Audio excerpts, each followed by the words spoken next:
Hello, hello, hello.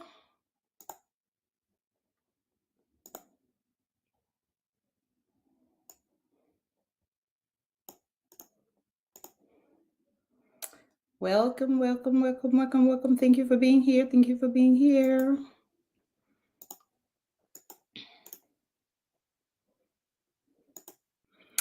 Good evening. How was your day? My day was great. Did some cleaning today. So I am glad I did that. What about you?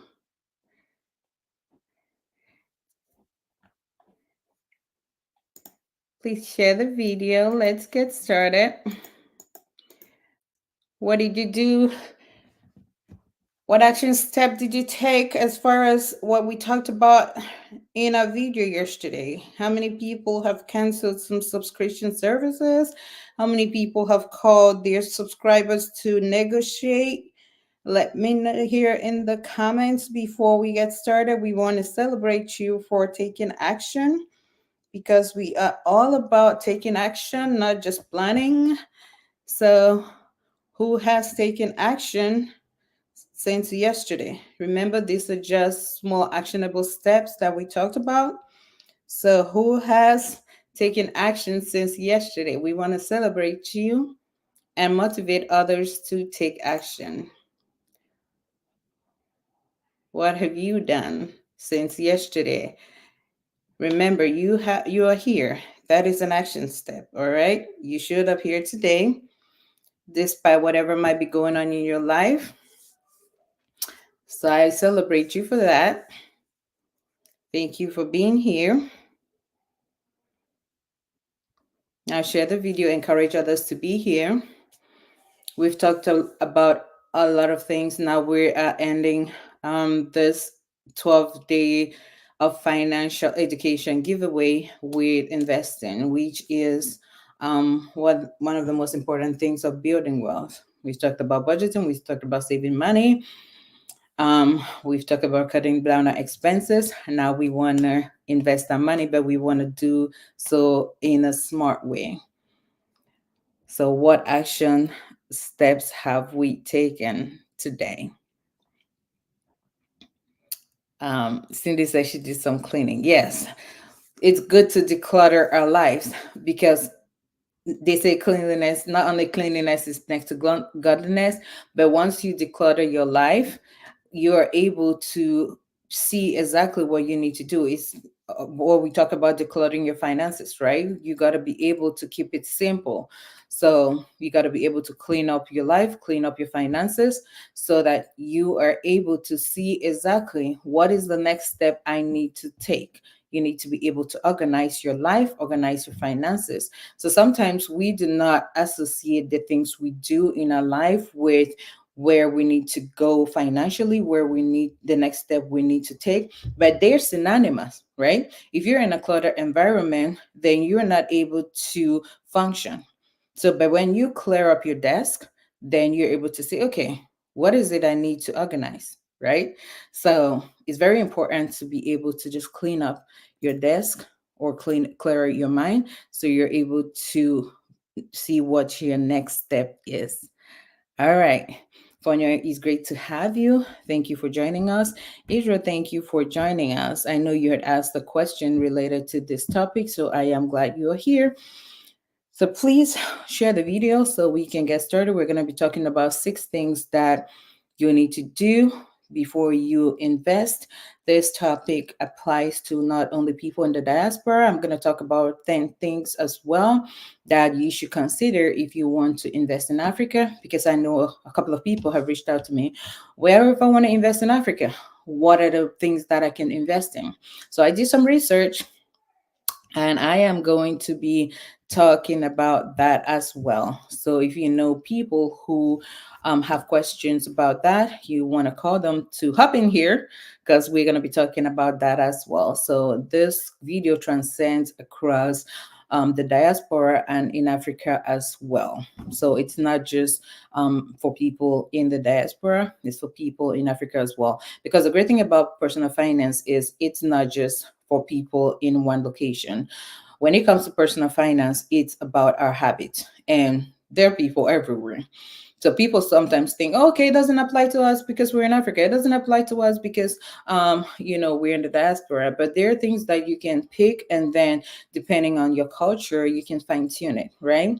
And speaking of culture, in other trending news, I was watching a video on personal finance, which somebody was talking about on Toride, which if you're not following, please follow Toride. He's doing an amazing job of bringing news to us about the diaspora and about just other issues that concern Africans and people at large. So please follow his platform. There are only so many African content creators, so we want to make sure that we're supporting each other.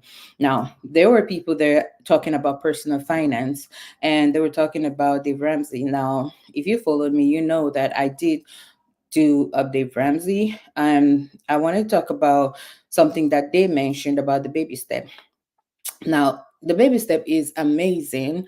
And another thing about that is when we follow the baby step, we notice that there's something about following is so stringent that it sometimes can be isolating.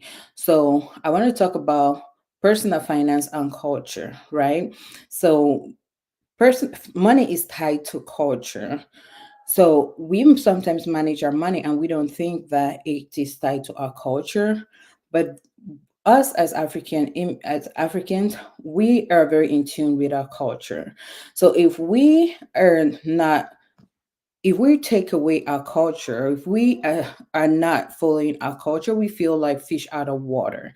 So we need to manage our money and tie it to our culture so that we do not feel like we are, you know, not in tune with the things that make us who we are. Right. So, one of the things that I tend to teach or when I coach people about money is you need to manage your money in tune with your financial goals, because you don't want to be managing your money or spending your money and then it's not fulfilling to you, right? So that's something we need to be mindful of, because mentally, if you're not okay, nothing else matters. And for us as African immigrants, a community and a culture is very important to us. And sometimes when we just look at money and not look at the culture or the mental state of the individual, then it throws us off. And yes, we might have the money, but if our mentation is not okay, then it doesn't matter, right? And it doesn't give us the motivation that we need to take our finances to the next level. So for me, I always encourage people that when you're building that financial base, you need to take into account the person that you're talking to, their culture. What is their culture? What is their mental state? And for us as immigrants just coming to America, our mental state is already so frail because we don't have the mental support that we need, right? So then when you isolate us mentally, when you isolate us again by putting us in such a stringent financial program, then by the time we're done, yes, we have the money, but then we don't have that social support from a culture, then it makes it hard for us to fit again. Okay.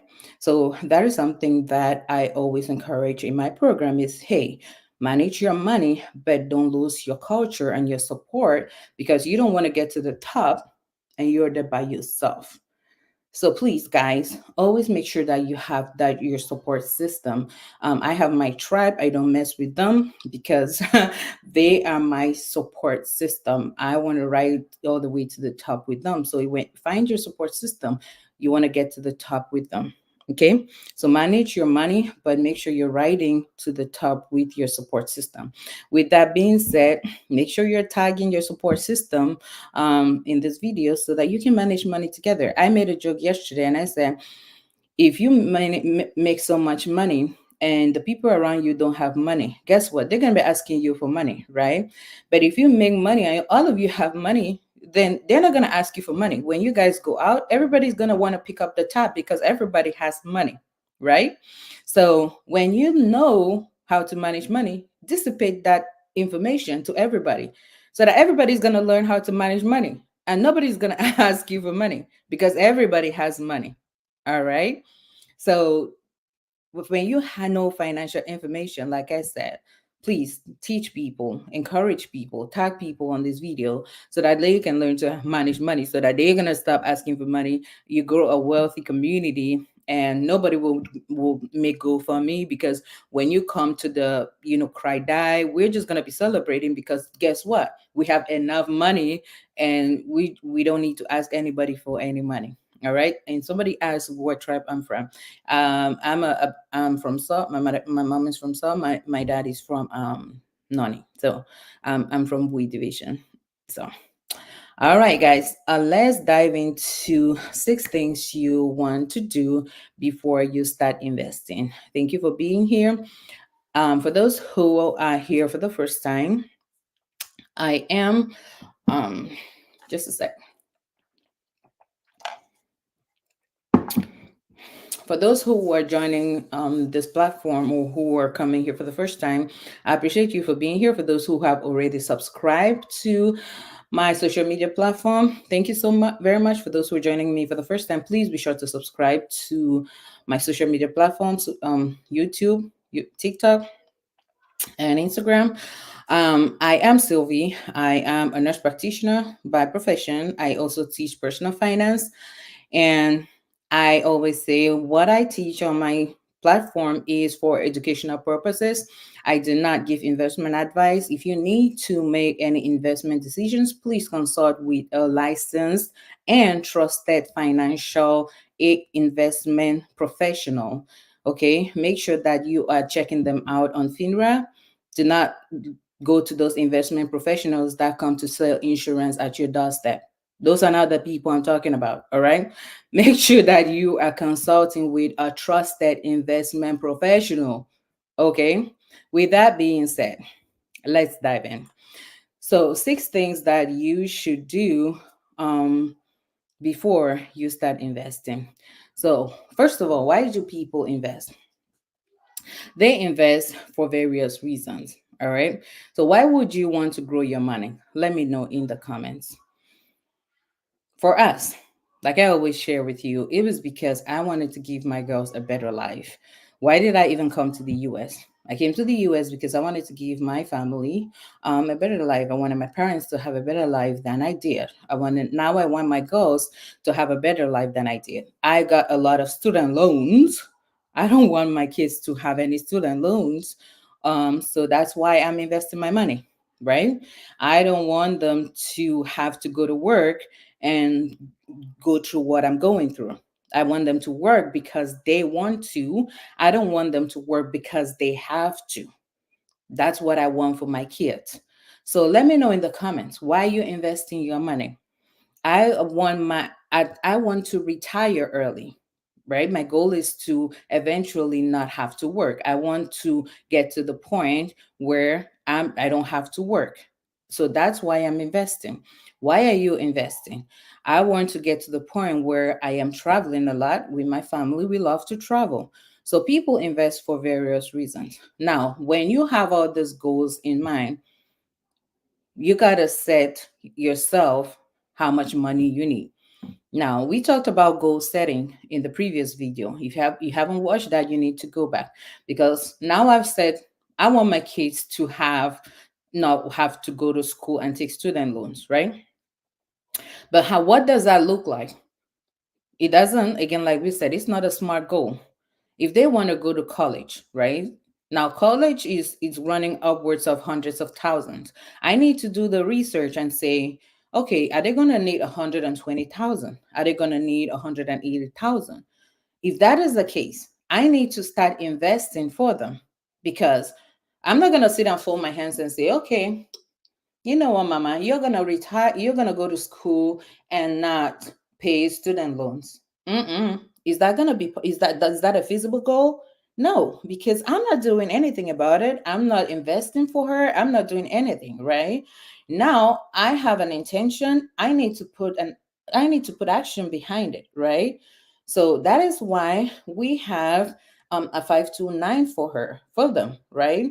And that is why my daughter, she is because she takes all my pictures and my videos, she's an employee on Beyond Financial Reset, so she has a Roth um IRA, right? I'm investing this for her, right? Because I need her to retire early, I need her to go to school and not pay student loans. So those are action steps that I am putting behind the intention for her to not go to school and and pay student loans. So now I'm setting those goals for her. That goes to the second point. You need to develop a plan. What is the plan? Where am I going to get that money from? And that comes in with the video we talked about. I'm going to look at my income and expense. How much money do I have? Right? So, like Maxeline is saying, I don't want my future kids to go to school and go through what I went through. Right. So that is, again, your why for why you want to invest. Right. So I like that. And there is the same, I'm investing for my siblings and my children's future. That is amazing. Okay. So that is your motivation. And I always tell you guys, have a visual reminder for these things, because there are going to be days where, for example, your siblings are going to annoy you so much that you're going to look at them and be like, why am I even why am I even working so hard for you guys, right? But you need that motivation to keep grinding for them. You need that motivation. You're gonna look at that picture on the happy days to keep going. Okay. So have a visual reminder on your board in your bathroom so that you're gonna keep going on those days where they annoy you and you're gonna feel like you want to choke them, but please don't choke them. And you're gonna keep grinding. All right. So now you got to develop a plan. Where am I going to get that money from? Am I going to cut back on my expenses? Am I going to work extra money? Am I going to pick up extra shifts? Now, now I have the money. How much risk can I take? Because investing is risky, right? So when you look at your family, how much risk can you take on? Because every amount of money, like I told you guys yesterday, that you put into an investment, you can lose all of that money, right? So you don't want to take money for your rents and invest, because what if you lose that money? Is your family going to be okay? So when you invest in that money, you got to think about how comfortable you are in your financial situation. So every time, like I said, you're investing, think about, if that money, you know, is lost in that investment, am I going to be okay? If the answer is yes, then you put that money. If you're not comfortable, then maybe you need to not put as much. So always decide how much money you can invest before investing that money. Okay. Now, before now you have made your financial plan. What is my risk? How much risk can I take on? And how much money can I invest, right? Now you got to secure your financial foundation. So before I step into the investment arena, all right, I got to make sure my house is solid, because you got to have something to bounce back on. Okay. Do I have debt? Because if you go invest in a business, right, you go invest in, um, for example, stocks or real estate. Now you don't even have an emergency fund. You don't have health insurance. What is going to happen to you? So you got to make sure that your financial house, so your financial foundation is solid, so that if that money goes, you're gonna be like, oh no, I'm good, because I still have money to eat. I still have emergency fund to cover my expenses. So that money was just money that I knew, if it were to grow, good. If it doesn't grow, I'm good, right? So there are things that you need to do before you even step into that investment arena. You got to make sure that you have your emergency fund of 3 to 6 months of saved up of your expenses. So think about, what are my monthly expenses, right? From the budget that we created in the previous video, you got to make sure that you save that. You got to pay off your debt. And then you got to consider, okay, I got my insurance in case something were to happen. In case I get sick, I got my life insurance. So you got to protect your assets, right? Before you even step into that arena. Now, so that's the third thing. Then you got to know what you were doing. So I say you don't need to be a professional in whatever you're investing, but you need to have the right people on your team and you need to know enough to ask the right question. So that's why I always say have people that you trust, have people that are knowledgeable in what they're doing, right? You don't need people that when you ask questions, they get angry or tell you that you're asking too many questions. That's already a red flag. All right. So in the US, we have what we call FINRA. You can go there and see if the people are licensed investors, not investment professionals, before you even start investing with them. Right. And we have people that we call like they should have fiduciary responsibilities to you. So they have your interest at heart. Right. If they have a vested interest in the company, they should tell you like, okay, I'm selling you this product, but I'm gonna make money from this product. So in the US, they should tell you that okay, I'm selling you this product. You should ask them. So you're selling me this product. How much interest, like how much percentage are you making from this product? So those are questions you should ask them. Okay. So your investment professional, you should be asking them that. So why are you make leaning towards this product versus this product? So if they have a percentage that they're making from this product, they should tell you. All right. So now you know that they're making you buy this product versus this product because they're making this percentage from this product. Now, if they get mad that you ask that question, you know that they're pushing you towards this product because they're making this percentage from that product. You see what I mean? So those are just questions that you gotta ask your investment professional to know if they really have your interest at heart. Okay, so have somebody on your team that you really trust, that you know that they are investing your money the right way, and that you have told them that okay, here is how much risk I want to take. I don't want to go up too much because there's some investments that are more risky. I don't want to go down too much, but here's where I want to be. All right. Now, here are my family values because you also want to know there's some people that don't want to invest in certain products because they don't align with their values.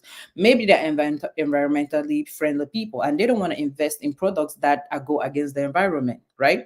So there are some people like that. So don't take my money and go invest in products that don't benefit the environment. Or there are some people that are against, for example, abortion. Don't take my money and go invest in products that profit abortion. You know what I mean? So you need to sit down with your investment professional and say, here are my values. Here's what I believe in. I'm a Christian. Don't take my money and then even if it's going to make me more money and go buy invest in, abortion products. Don't do that because I am not for that. So your investment professional needs investment advisor needs to understand that these are my values and here is how I want my money to be invested.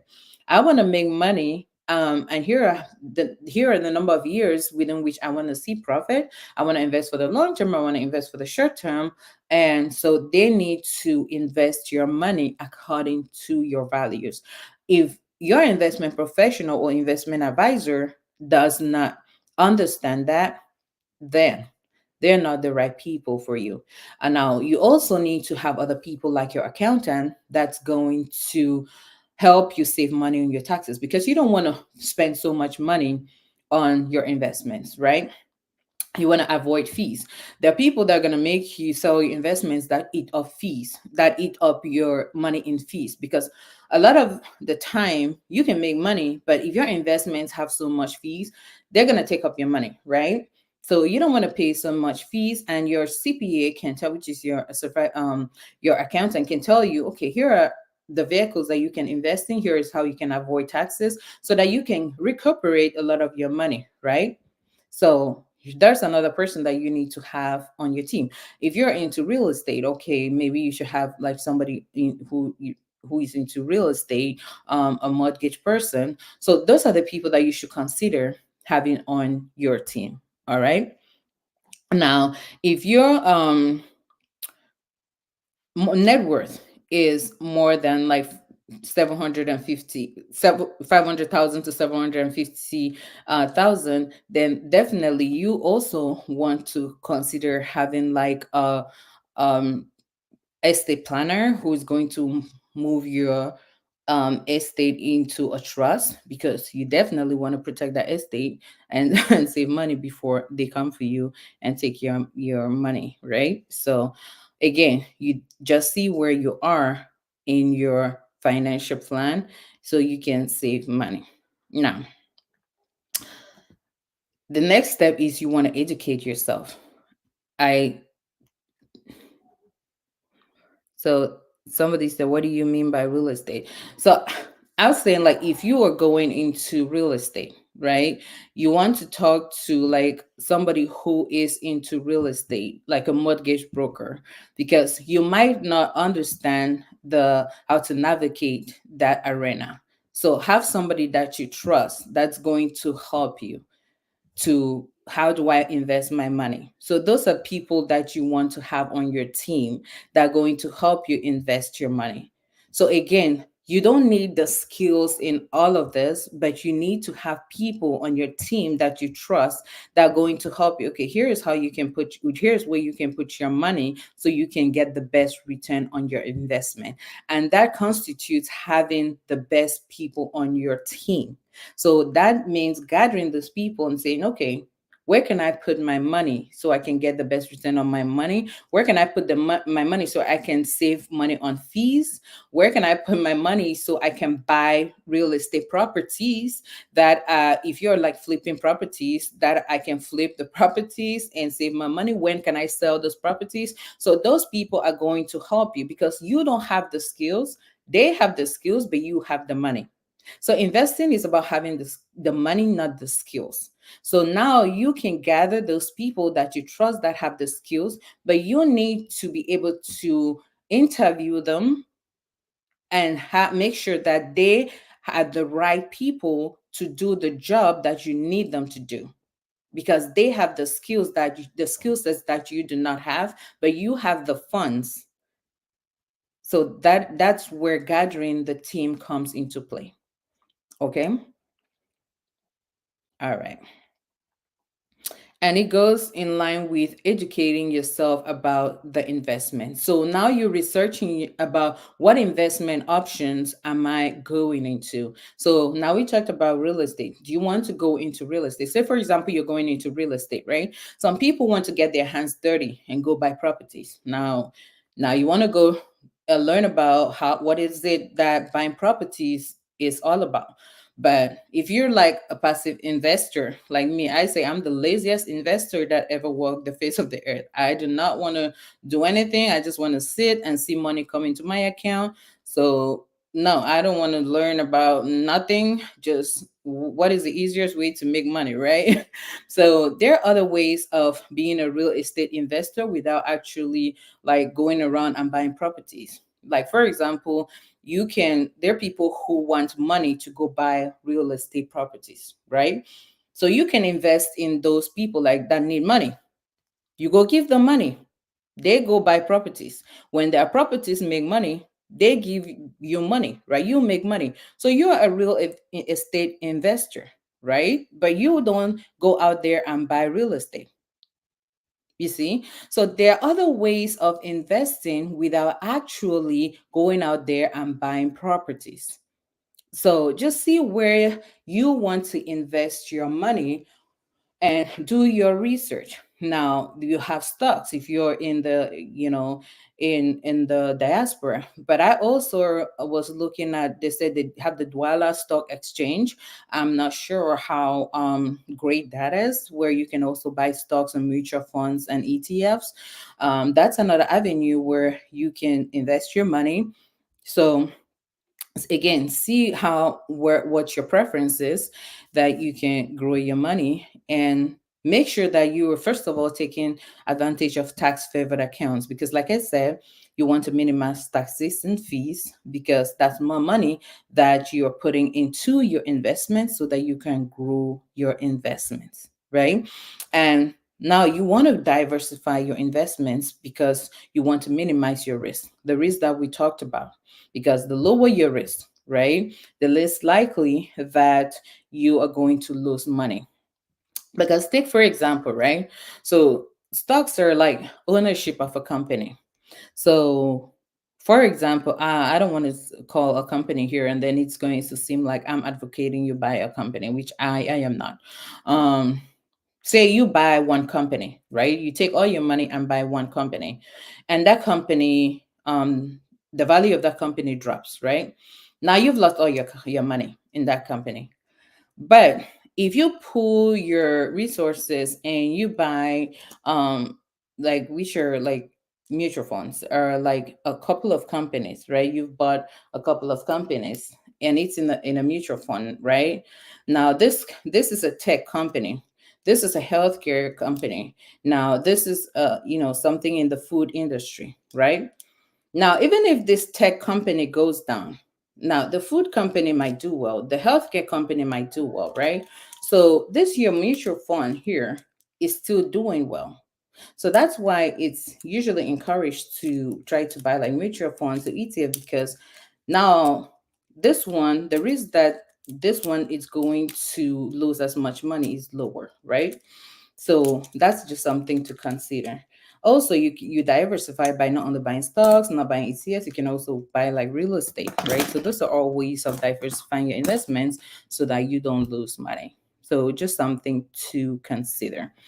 Then lastly, you want to um, craft an investment plan. Now, how long are you planning on investing for?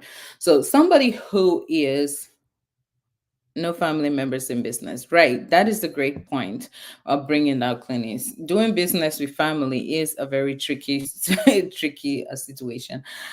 We've heard a lot of stories where people have given money to family members and come back and they have not seen the property. So what are you going to do, right? Even with friends it gets really tricky because um that you potentially can lose that relationship. So yeah, you try to keep away from doing business with friends and yeah, and family members. And even if you have to, please get a contract. No matter how much you trust those people, get a contract. Okay, get a lawyer to draw up a contract. It's not that I don't trust you, I don't trust the situation that might arise when things go south. So let's just get a contract to make sure that all of us are going to be okay. Okay, so get a contract, for future protection. All right. Now, the last thing is you want to craft an investment plan. So, an investment plan is saying, "Oh, how much time do I have to invest?" Because somebody who is 20 years old, right, might want to retire in 30 years. Now, they might be less more aggressive with their investment because they have time to play with their investment. Okay, if I lose money, I still have 30 years, I still have 40 years, but somebody who is 50 years has less wiggle room. Okay. So that is the thing. You don't have as much time when you're 50 because you only have maybe 10 years to retire. So you're going to be more conservative with your investment plan than somebody who is 20 years or 30 years and has time to play. So they're going to allocate their assets and distribute their assets differently than somebody who is 20. So that's the other thing too when you're creating your investment plan and developing your investment strategy. Now, with your investment strategy, you also have to have an exit plan. And this is where a lot of us falter because we don't have an exit strategy. And then we make decisions based on emotions, right? Because we don't have an exit strategy. So what is an exit strategy? An exit strategy is sitting saying that here are different scenarios for when I'm going to exit this, exit my, the investment roller coaster, right? Which, if my investment tanks to this point, I'm going to exit. If my investment drops to this point, I'm going to exit. If my investment, but we don't create that. Then when the market drops, we drop, we sell all our investments and we run out because we're making emotions based on fear. Or when we see that the market is going up, now we get greedy and we want to buy. So we're making decisions based on fear and greed, fear and greed, fear and greed, right? Because we have no exit plan. Say, for example, and this is especially based on business, right? Because you have a business, maybe in 8, 10 years, you're still not seeing profit. Okay, am I going to call it quits and just leave that business because it's not profitable, right? Because when it comes to, I'm going to talk like, especially with the stock market here in the US, it's a long term plan. It's a roller coaster. It's going to go up, it's going to come down. So you ride the wave. It's a long term plan. But when you look at a business, now I've been in business for 10, 20, 30 years. When is it going to be? When am I going to exit? So that I don't just wake up one day and be like, okay, I quit, right? So always have an exit plan for, all right, when this situation arises, I'm gonna exit so that you at that point are making an educated decision, right? You're not making decisions based on emotion. You're not making a decision because you came and your land and your tenant did not make a payment. You're mad, you're exhausted, you're burned out, you've spent so much money, and this thing is exhausting. And you know what? I don't want to be a real estate investor no more, and screw this, and I quit, right? No, no, no, no. That's not an event. That's not an exit strategy because you have not calculated and sat down and say, okay, how much money have I put into this business?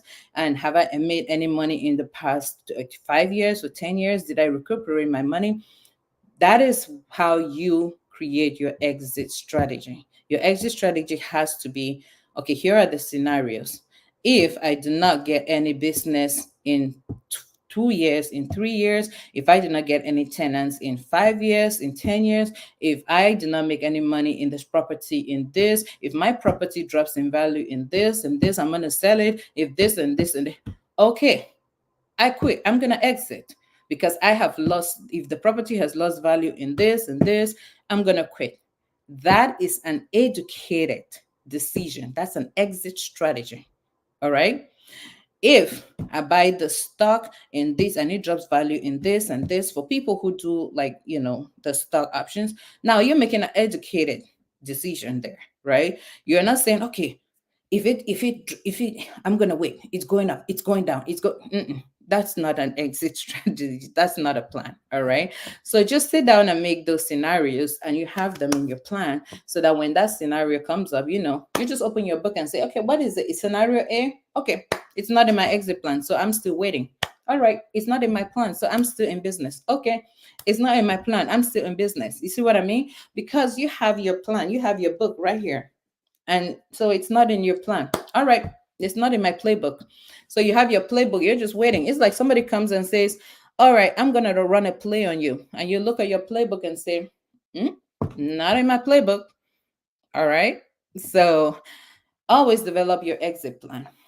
All right. So those are the 6 ways that you want to, or 6 things you want to do before you start to invest. Again, I'm just gonna run that real quick before we move on to where you want to invest. Okay. So you want to determine why you want to invest. You want to develop your financial plan. You want to make sure that you have a secure financial foundation. You want to build your team. You want to educate yourself about your investments.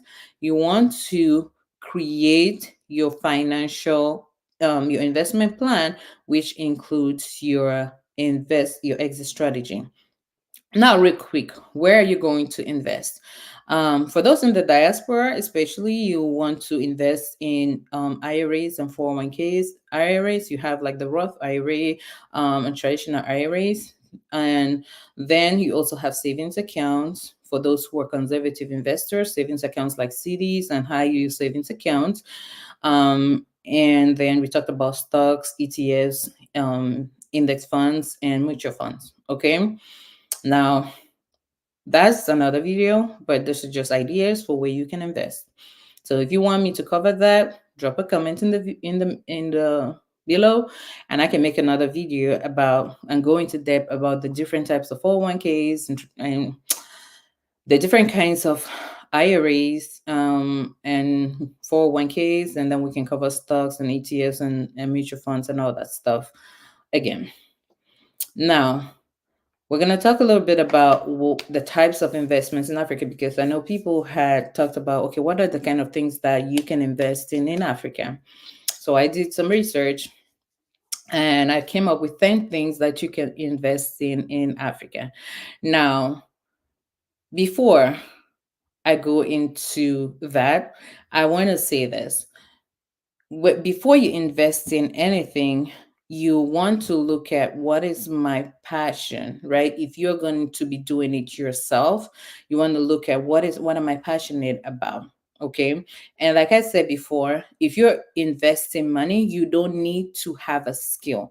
But if you are actually doing it yourself, look at what am I passionate about before you go into that business. If you're going to be in business, okay? Because what tends to happen is we see somebody like my father might be, a farmer, right? And he's doing amazing. Then he wants to pass that business on to me. And he feels like I have to become a farmer myself. If I'm not a good farmer, that business is going to fail. Okay. Maybe my father could have hired somebody to run that farming business. I don't have to be a farmer to take on that farming business. Papa, I'm supposed to be a teacher.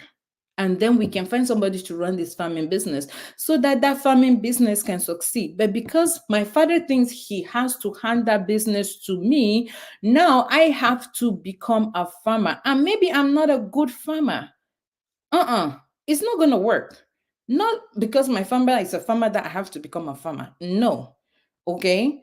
So we have to look at what am I passionate about that I need to go into business.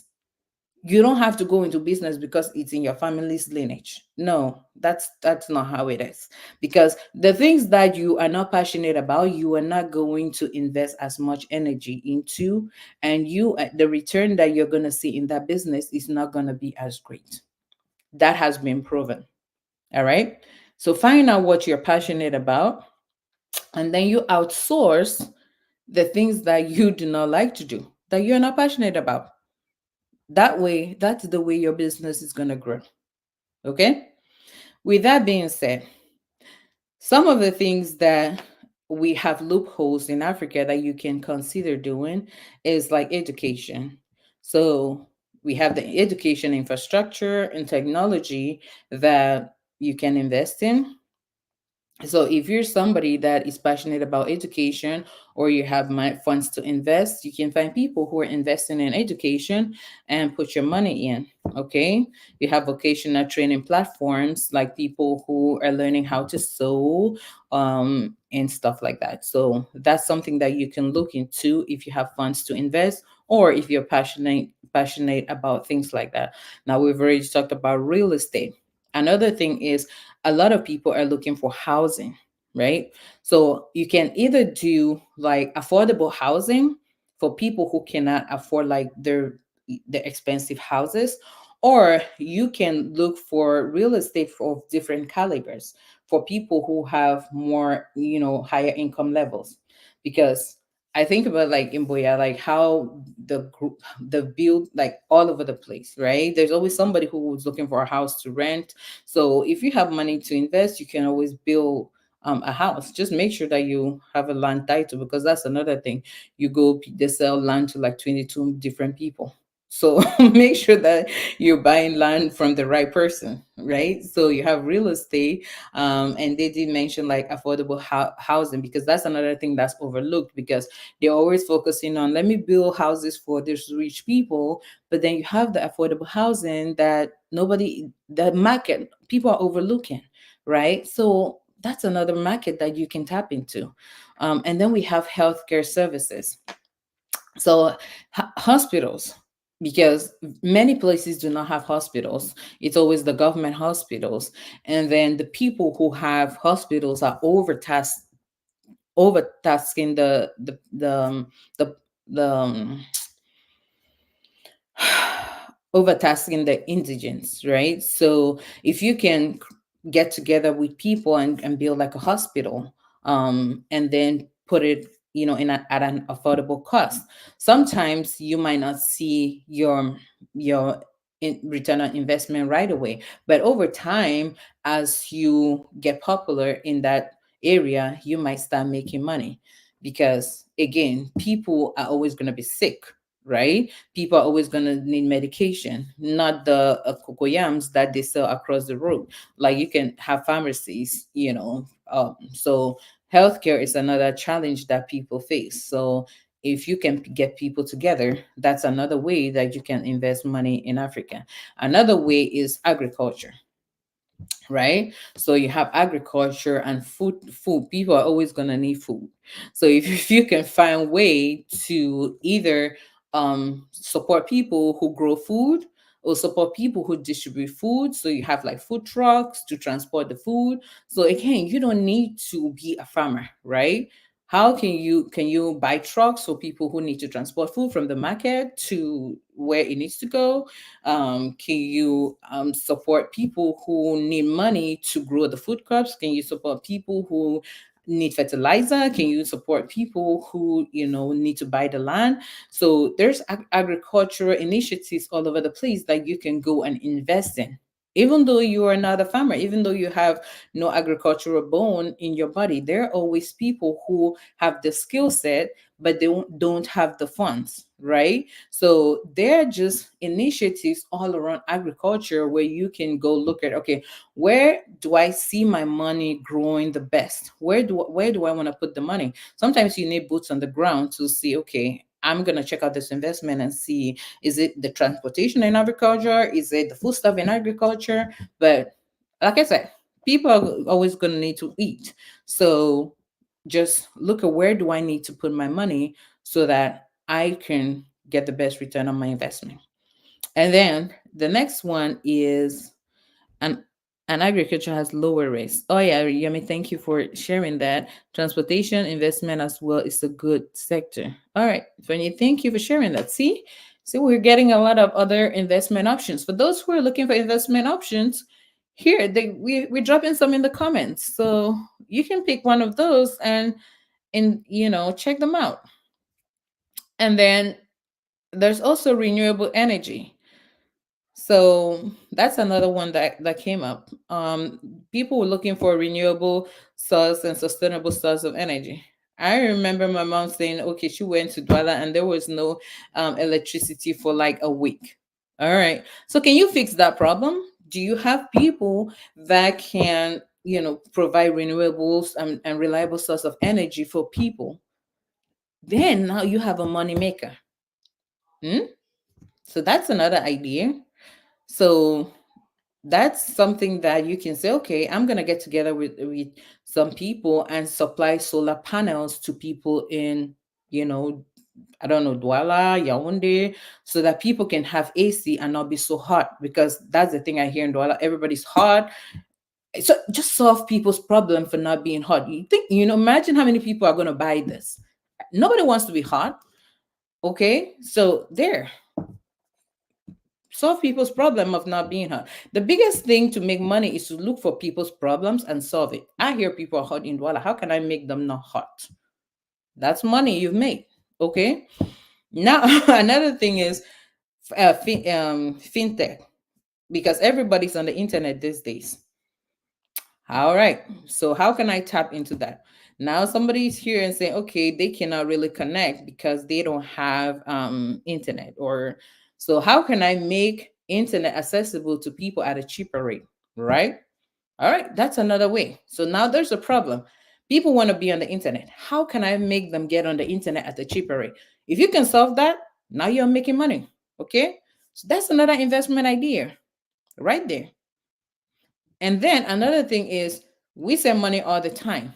Can you make it easy for people to send money? Send what is it? Um Charge cards to their family members so that they don't have to drive to the bank. They don't have, like, create solutions for people. As you're creating solutions, you're making money. So look for things that people need solutions to. What do people need right now? For example, they need to be on the internet at a cheaper rate. Can you provide that? They need to sit here. Another one is shopping. They want to shop easy and get it delivered. Because I know, for example, people back home they shop but they don't get it delivered. So can we, I'm just thinking off the top of my head, how can they get products from like Turkey delivered to Cameroon? Can you solve that solution? Just imagine that. How much money you're gonna make. Like they have Shein here and Timo here. Can you make Timo and Shein deliver to Cameroon? Somebody fix that problem. You have a lot of money. Okay, so if you're in the comments and you can fix that, you're making money. All right. Now the other one is entrepreneurship and small business support. Okay. So you provide capital. You see somebody who has a business. So for example, now I just gave this idea out there, and you want to you in the comments decide, okay, I have this what is this business idea or this technology that I have developed that can fix that problem of creating something like Timo or Shein that can send that, these products to Cameroon, but I need money. Now you have an investor who has the money, and you give that person the money and say, okay, I'm gonna get 10% or 15%. That's another way of making money. So you become an investor in that tech company, but you didn't do any of the work. You don't have any technology skills. You're not doing, but you're an investor, right? So another way to do is to keep your ear out for people who are creating things, and you just put money in there.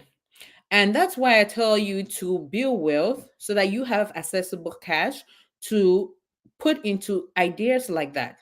Because if you don't have money, where are you going to get money to invest into things like that? Okay, you cannot borrow your money from credit cards. You cannot borrow money from Jangi to get invest in things like that. Because guess what? Like I said, if those things don't work, now you're in debt, right? Because you borrow from Jangi when Jangi will be asking you, "Hey, madam, Jangi the close, bring money." Now that idea that did not work, you're in debt, and then Jangi people will be coming to and then you'll be telling the kids, "Hey, mommy, I bet mommy the man when it comes to know there as a people be saying, mommy be saying, I tell you so you know there else." Now you have problems. All right, so you have to build wealth so you can have money to invest. Okay. The other thing is tourism. Everybody knows that bushfires are coming to Cameroon this December. So that's another thing. Tourism. Can you invest money in tourism to, attract people to to Africa? So think of creative ways to do that.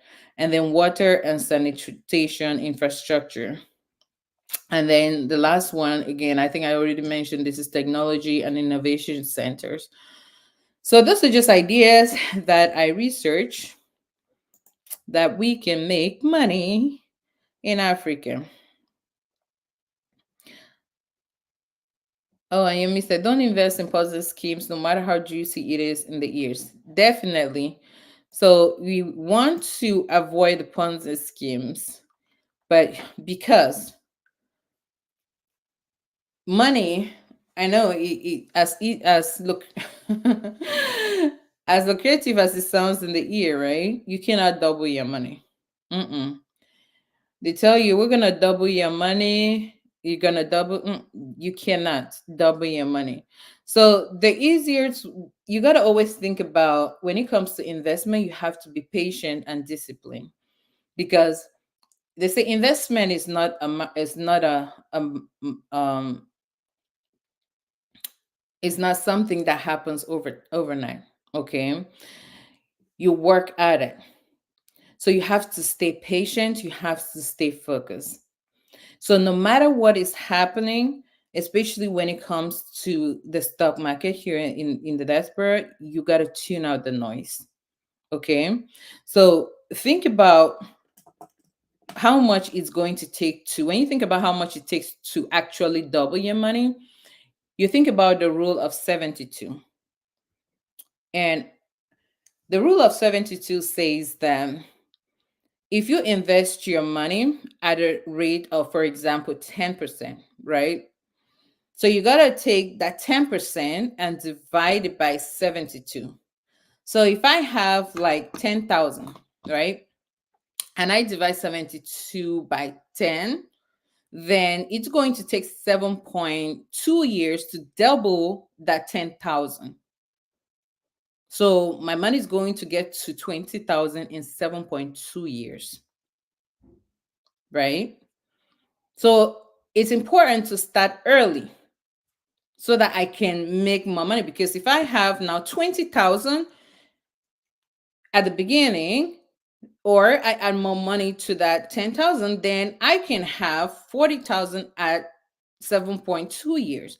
Or if I have a higher rate of return, then I can make more money, right? So that's why it's very important to start early so you can make more money. But you cannot just double your money as fast as people think.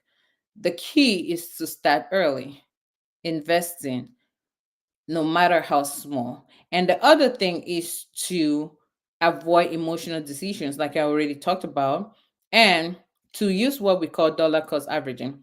So, no matter what is happening, just every month, set an amount, whether it's $20, $30, $100, just every month, keep adding money into your investment account.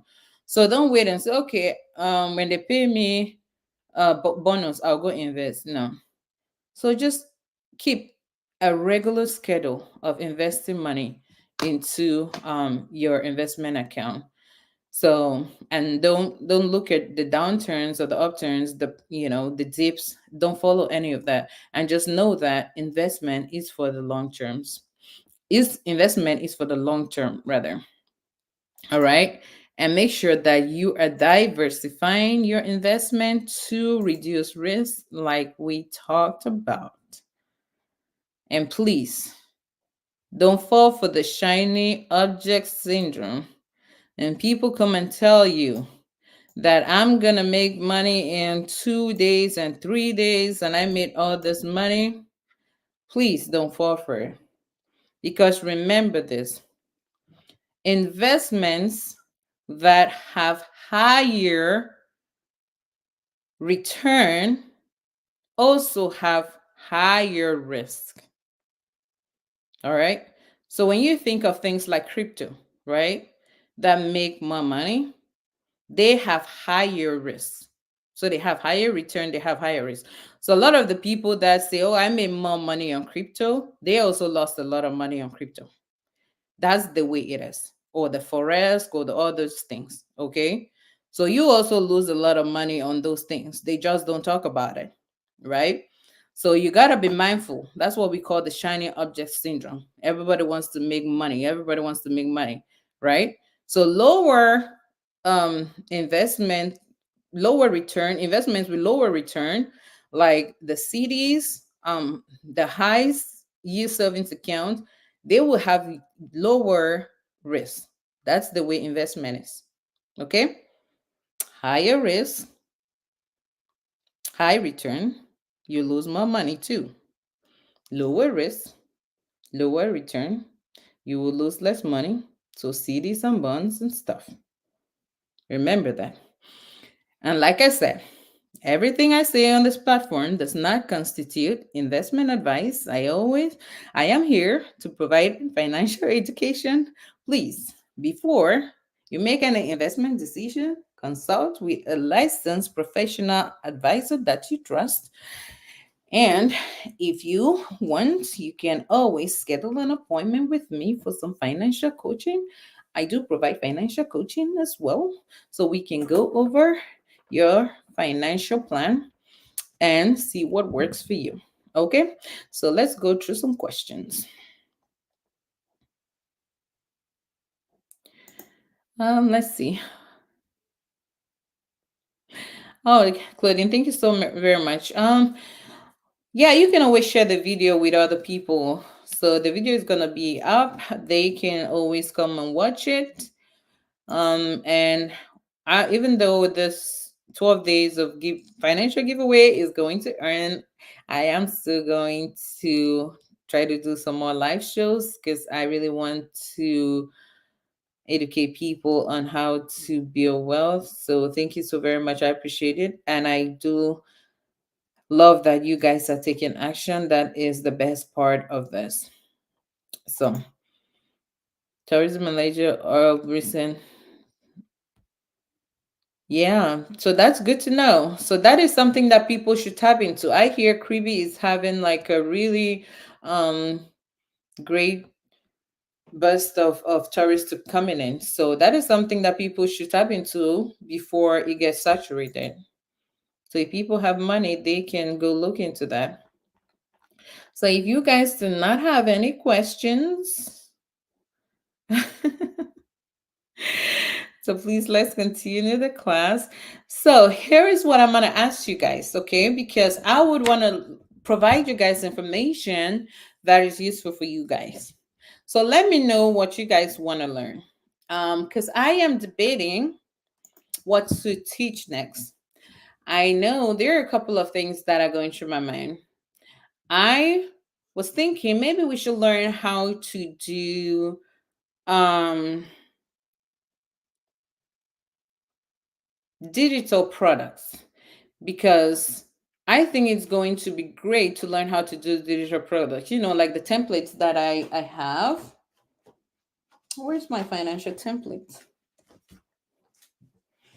So here's the thing. Anyway, you guys know where my financial templates. I have templates on Etsy. Um and I know how to see. So I'm thinking of things that are going to be useful for you guys, so you guys can learn how to generate income, right? So like I know how to do templates. I can teach you guys things that you can learn how to do. Okay, so I have a lot of skills that in my spare time I just learn how to do. So like digital products, you can learn how to do digital products. So maybe we can do that. Um, and then I'm also like a certified community manager on Facebook. So, like my Facebook profile, I could teach you guys how to, you know, become virtual assistants on Facebook so that some of you can learn how to manage Facebook profiles. So, I'm also thinking about that. So, what is it that we can learn, like content creation? And so, let me know. What is it we should do next? Because I want something that's going to be beneficial for you guys so that you guys can learn and apply, so that I'm going to know that you guys are using it. Because I don't want something that we're just going to be learning and not applying it. Because I want things that are going to be useful for you guys. Okay? So, what is it we should do next? Should we learn how to build templates so that you guys can put on Etsy and start selling them? Should we learn how to do content management so that you guys can learn how to, manage Facebook and become content creators? Should we learn how to do like t-shirts? Should we learn, like what should we do? Drop it in the comments. Because chat GPT. Should we learn chat GPT? That's another one, because that's pretty easy to do too. Should we learn that as well? All right. So let me know in the comments.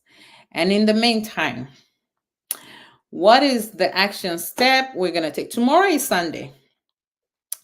And I always created my financial success to just God lifting me up. If you are a Christian, I hope you go to church tomorrow. I'm gonna try to go to church tomorrow. Um and I was creating my financial success. Yes, I did do the work, but a lot of the heavy lifting was done by God. So if you're a Christian, I hope you go to church tomorrow. And thank you so very much for being here. I'm going to look at the comments and see what you guys want me to do. I am glad I can be of service to you guys. But stay blessed. And I love you guys so much for watching, and have a good night.